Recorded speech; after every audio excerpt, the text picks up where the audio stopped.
Et salut tennis et bienvenue dans cette nouvelle vidéo. On fait une vidéo sur la préparation physique et on sait que quand on s'entraîne en préparation physique, c'est toujours hyper important de faire une évaluation car c'est que grâce à ça qu'on va pouvoir voir objectivement s'il y a des progrès.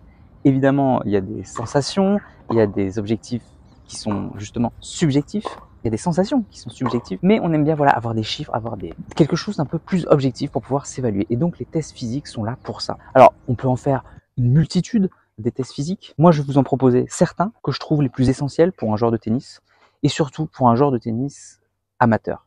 C'est sûr que les professionnels, si vous êtes à un très haut niveau, eh ben non, il va falloir aller encore plus loin que ce que je vais vous proposer aujourd'hui. Il va falloir avoir du matériel beaucoup supérieur, plus de matériel, etc. Mais moi, mon objectif, c'est vraiment la démocratisation de la préparation physique pour le joueur de club, pour le joueur lambda, donc très peu de matériel et puis des tests assez simples qu'on peut faire en club. Et je vais vous présenter des images. On a fait les tests physiques avec Jean. C'est parti, on est allé dans un parc et on les a fait. C'est parti, on vous montre tout ça. Donc moi, ce que j'aime faire pour les tests, je trouve que le plus important, donc c'est le travail de l'endurance, c'est le travail du Luc Léger. Donc le Luc Léger, tout le monde a dû entendre parler une fois des fameux bips.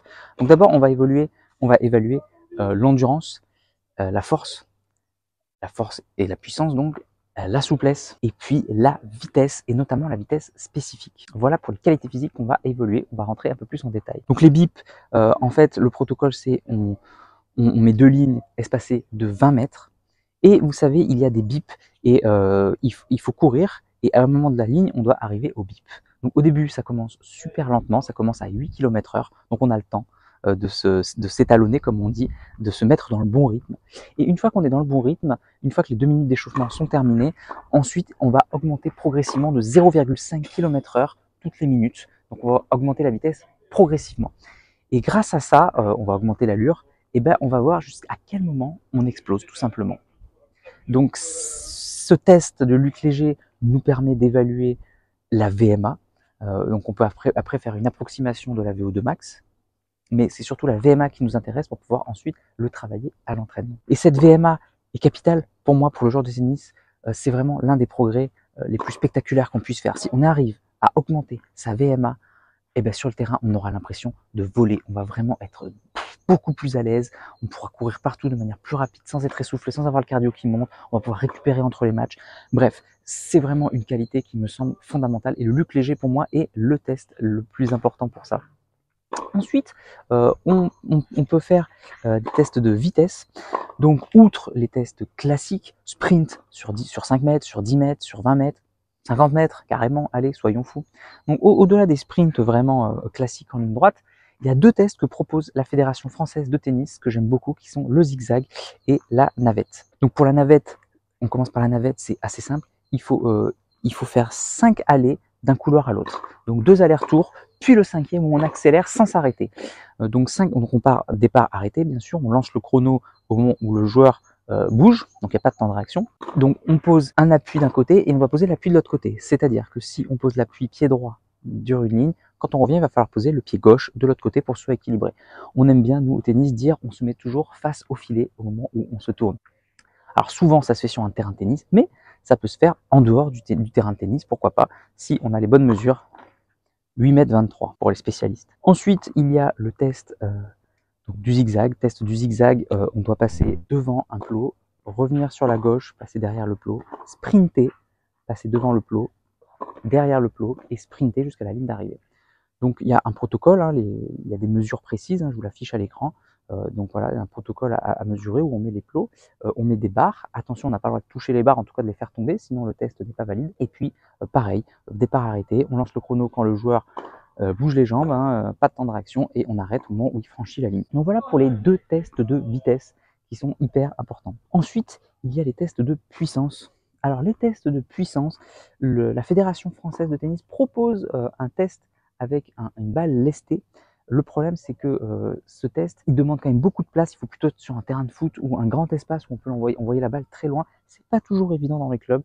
Donc du coup, j'ai supprimé moi ce test dans mes journées à moi, mais rien ne vous empêche vous de le faire si vous avez la place. C'est quand même très précis pour l'explosivité de l'épaule. Un peu moins précis, mais toujours intéressant pour avoir un ordre d'idée, le lancer de medicine ball. Donc voilà, le medicine ball, 3 kg pour les hommes, 2 kg pour les femmes. On se met, pas le droit de prendre d'élan, pied décalé, et on doit envoyer le medicine ball par-dessus. On n'a pas le droit de l'envoyer par-dessous ou de faire un roulé. On doit vraiment l'envoyer par-dessus. Et on mesure à combien on lance le medicine ball. Donc ça nous donne un indicatif très intéressant. Après, il y a la force, puissance du bas du corps. Donc c'est des multibonds. Pied décalé, pas le droit de prendre d'élan. On doit sauter et faire 5 pas, sachant que le 5e, c'est l'arrêt. On peut tomber à pieds joints. On fait 1, 2, 3, 4. Et hop, le 5e, on tombe à pieds joints. Et on mesure bien sûr la distance parcourue. Là aussi, ça donne un bon indicateur. Alors, dans le test de la Fédé, c'est marqué qu'on doit atterrir dans du sable et mettre la dernière ligne. Attention, si vous mettez la main, c'est la dernière marque qui est prise en compte. Donc attention. Moi, pour mes journées, j'ai supprimé le sable parce qu'on n'en a pas dans les clubs et je fais ça sur le terrain de tennis, ça fonctionne très bien. Donc voilà pour le test des jambes. Il y a également le test de la détente verticale. On marque un trait contre le mur, bras tendus contre le mur, et puis ensuite on fait un contre-mouvement de jump et il n'y a plus qu'à mesurer la distance entre les deux traits. Après, il y a le test de la souplesse de la Fédération française de tennis. C'est la mesure des ischio-jambiers, tout simplement. Hein. On se met debout sur un banc, pieds joints, jambes tendues, et on descend pour voir où arrivent les mains. Donc dans la Fédé, si on est au-dessus des pieds, on est en négatif, et plus on va sous les pieds, plus on peut aller en positif pour avoir voilà, une bonne note. Moi, j'aime bien dans les clubs faire l'inverse. Je suis un peu contradictoire. Je trouve que le négatif, ça ressemble bien à l'idée de tennis. Quand on est négatif, on est très bon. Et plus on est en positif, moins on est bon. Donc du coup, j'aime bien cette idée de moi, c'est l'inverse. On est au-dessus des pieds, on est en positif. Et à partir du moment où on descend sous les pieds, on est en négatif. Ça me paraît déjà plus logique, tout simplement. Et puis en plus, j'aime bien cette idée de cohérence avec le tennis. Voilà pour le test de souplesse de la Fédé. Après, on peut rajouter des tests. Donc moi, je rajoute des tests. Par exemple, je rajoute un test de souplesse d'épaule. Souplesse de l'épaule, ça va être, on met les bras tendus sur une barre et on fait passer la barre de devant à derrière en gardant les bras tendus. Et on fait le plus petit espace qu'on peut. Et à partir du moment où ça bloque, là où on est passé, on mesure l'espace entre les deux mains et ça nous donne la souplesse de l'épaule. Ensuite, moi, j'aime bien rajouter des tests de gainage. Donc le test classique, c'est le gainage ventral. Il faut tenir 1 minute, tout simplement. Donc le test d'1 minute, il est assez facile normalement à faire. On fait 1 minute ventrale, 1 minute de chaque côté. Mais après, si y a l'ambiance, si on est plusieurs, on peut faire un concours de gainage. Les meilleurs vont jusqu'à 5-7 minutes. Ça peut arriver. Ça, je parle pour les adultes, hein, parce qu'il y a des enfants, j'ai déjà vu les enfants qui sont comme ça, faire 10 minutes assez facilement. Ça, c'est très impressionnant. Mais bon, quand on est comme ça, c'est toujours plus facile à faire. Donc voilà, un petit concours de gainage, ça met toujours une émulation, c'est toujours sympa. Et puis après, moi, le test classique que j'ai trouvé pour les abdominaux, c'est très simple. On se met au sol, dos au sol, les pieds relevés. On peut les mettre sur un banc pour que ce soit plus facile. On a un collègue qui vient et qui met la main au-dessus de la tête. On doit avancer la tête pour toucher la main et on doit faire le plus d'abdos possible en 1 minute. Là encore, hein, c'est assez difficile, mais c'est assez représentatif. Les records peuvent aller jusqu'à 100 abdos. Ça, c'est très impressionnant pour ceux qui arrivent à ce chiffre. Voilà pour les tests qu'on peut faire. Donc ça demande matériel, le test du Luc Léger, qu'on peut télécharger gratuitement sur Internet, qu'on peut regarder sur YouTube, donc c'est assez facile à trouver. Après, juste quelques plots et des barres pour le zigzag. 1 mètre quand même pour mesurer les distances et 1 medicine ball, plutôt 3 kg pour les hommes, 2 kg pour les femmes, pour voilà, pour le lancer de medicine ball tout simplement. Et après, ça ne demande pas tant de matériel que ça, un terrain de tennis, des lignes, et voilà. Évidemment, l'idée principale des tests, c'est de mesurer entre le début et la fin. Ça sert à rien de faire des tests si on ne les refait pas après. L'important, c'est de voir s'il y a des progrès. C'est surtout ça, parce que connaître des tests, est-ce que ça a une utilité vraiment? L'important, c'est de progresser. Alors, ce qu'on peut dire, c'est que la Fédération française de tennis a élaboré un barème. Donc ça, c'est intéressant parce qu'on peut se comparer avec les meilleurs. Donc ils ont fait un barème pour chaque âge, 9 ans, 10 ans, 11 ans, etc. jusqu'à 17 ans, jusqu'à 19 ans, 19 ans et plus. Et 19 ans et plus, c'est le haut niveau maximum, c'est un joueur de haut niveau. Et attention, les barèmes sont pour des joueurs de très très très haut niveau. C'est le niveau maximum, c'est l'élite. Donc c'est toujours sympa de se comparer, mais attention, la désillusion peut être grande hein, pour nous, joueurs amateurs. On croit être bon parce qu'on est meilleur dans notre club, mais comparé à la France entière, le barème est très difficile. On se retrouve souvent à certains tests avec des 1 sur 20, 2 sur 20, voire 0 sur 20. Ça arrive assez fréquemment. Et là où on est le meilleur, où on pensait qu'on était imbattable, et puis finalement on a 9, 10 sur 20. C'est assez rigolo. Donc si vous avez des 15 ou des 18 sur ce barème, alors là, chapeau, envoyez-moi la vidéo où vous le faites, c'est très impressionnant. Mais bon, c'est voilà, c'est toujours rigolo de se dire « Ah, j'ai eu 1, j'ai eu 2 et tout ». Mais voilà, ça doit rester pour rigoler si on est joueur amateur, d'accord, hein, on ne doit pas se vexer et dire « Oh là là, en fait, je suis nul », alors que pas du tout, le barème est très difficile. Donc c'est hyper, il faut être lucide pour le savoir. Et si vous les aimez le challenge, c'est sympa. Donc comme je le disais au début, moi j'adore de faire les tests physiques, parce que déjà, c'est important pour les joueurs de physique qui veulent s'entraîner, pour voir si vraiment il y a des progrès, c'est le plus important. Et de deux, c'est très ludique, c'est-à-dire que même les joueurs qui ne veulent pas faire de la préparation physique viennent aux tests physiques parce que c'est ludique, parce qu'on est tous ensemble, il y a de la compétition, on veut être plus rapide que son copain, on veut être plus rapide que celui avec qui on est venu, on veut se comparer la compétition aux autres, on veut voir où on en est par rapport aux autres. C'est toujours hyper sympa, c'est toujours ludique, à condition d'avoir le bon état d'esprit, bien sûr. Voilà les tennis pour cette vidéo. J'espère que cette vidéo vous a plu. N'hésitez pas à me le dire dans les commentaires, s'il vous plaît. Est-ce que les tests physiques, ça vous plaît? Et surtout, est-ce que vous en avez fait? Quelles sont vos notes que vous avez eues? C'est très intéressant de savoir. Est-ce que vous avez eu des 1 sur 20? Est-ce que vous avez eu des 10 sur 20? On aimerait tous le savoir. Allez, moi je vous dis à la prochaine pour une prochaine vidéo. Préparation physique avec Jean. On vous dit à bientôt. En attendant, n'oubliez pas, allez jouer au tennis, faites des tests physiques, progressez et surtout, faites-vous plaisir. Ciao.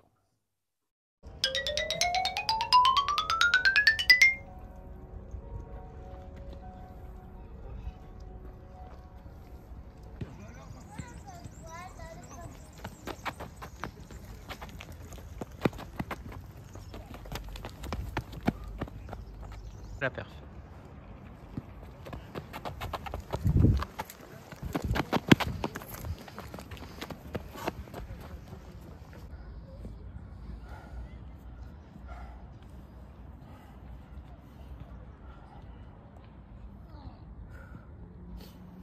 Putain, je sens que c'est mental, j'arrive pas à me donner à fond.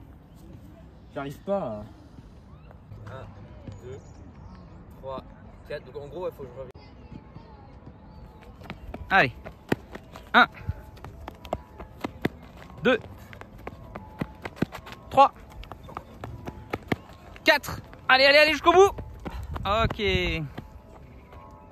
Triple saut, le record du monde du triple saut, c'est 18 mètres 25.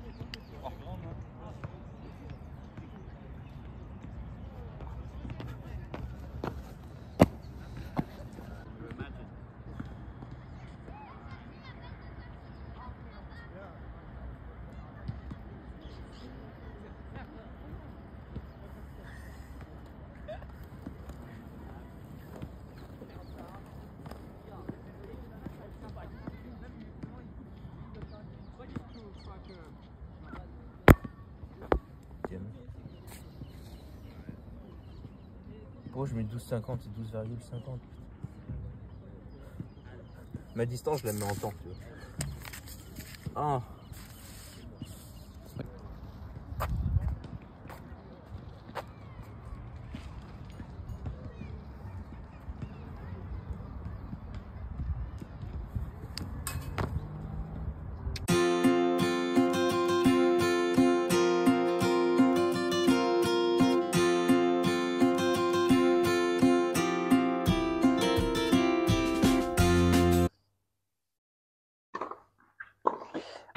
Si tu es encore là, c'est que soit tu es très motivé, et dans ce cas-là je te félicite, soit que tu aimes ce que je fais.